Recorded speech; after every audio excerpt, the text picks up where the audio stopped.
In 1900, Europe believed progress had made war obsolete. By 1918, 20 million people were dead. This video will explore the forces that converged to plunge the continent into its most devastating conflict. We will examine the path to war, exploring the illusion of peace, the long-term forces that filled the powder keg, and the single event in Sarajevo that served as the spark. Two key ingredients in the European powder keg were ideological. Imperialism saw nations compete fiercely for colonies and resources. Nationalism fostered deep devotion to one's nation, fueling rivalries and mistrust.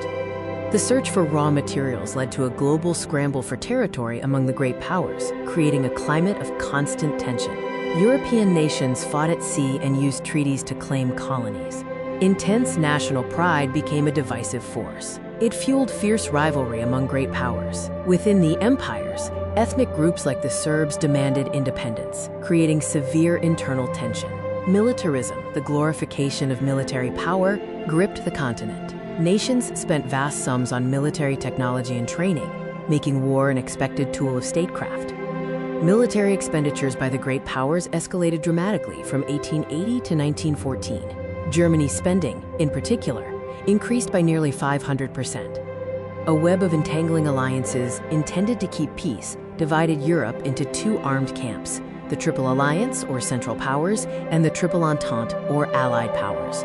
The European alliance network was a complex system of pacts forged over decades. Key relationships locked the continent into place, creating a fear of a two-front war for Germany.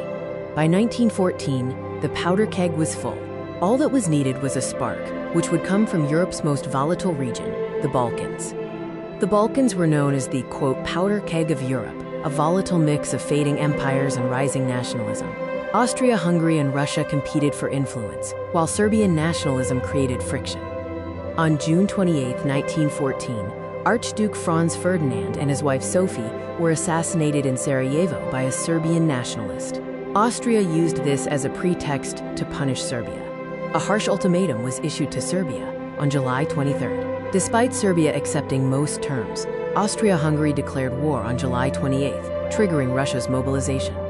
The entangled alliances caused the dominoes to fall, dragging the continent into conflict with terrifying speed. Declarations of war rapidly followed, one after another. The keg had exploded. The war to end all wars had begun. Alliances, armies, and national pride, meant to maintain power and security, became the very mechanisms of destruction. In the early 1900s, European powers rapidly expanded their armies and navies. This militarism, exemplified by the British and German naval arms race, made military strength a symbol of national power.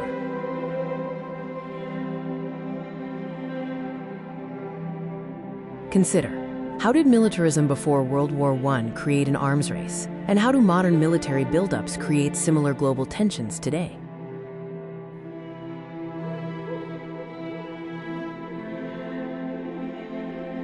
Europe's complex alliance system meant that when Austria-Hungary went to war with Serbia, multiple nations were pulled into the conflict, turning a regional dispute into a large-scale war.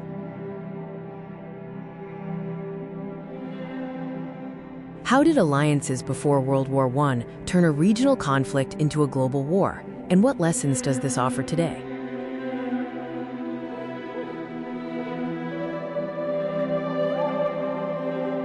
European nations competed fiercely for colonies in Africa and Asia. These imperial ambitions fueled rivalries and increased distrust and hostility among major powers.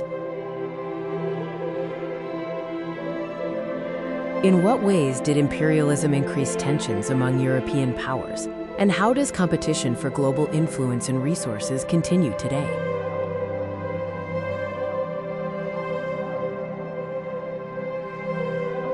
Nationalism both encouraged loyalty and fueled ethnic tensions, especially in the Balkans, leading to demands for independence. This ultimately contributed to the assassination of Archduke Franz Ferdinand.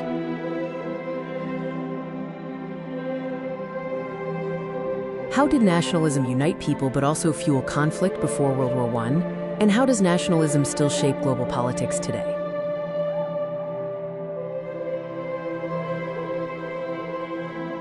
World War I showed how militarism, alliances, imperialism, and nationalism combined to create a fragile world where a single event could trigger catastrophe. What lasting lessons does World War I teach about how global tensions can spiral into large-scale conflict? And are those warning signs visible today?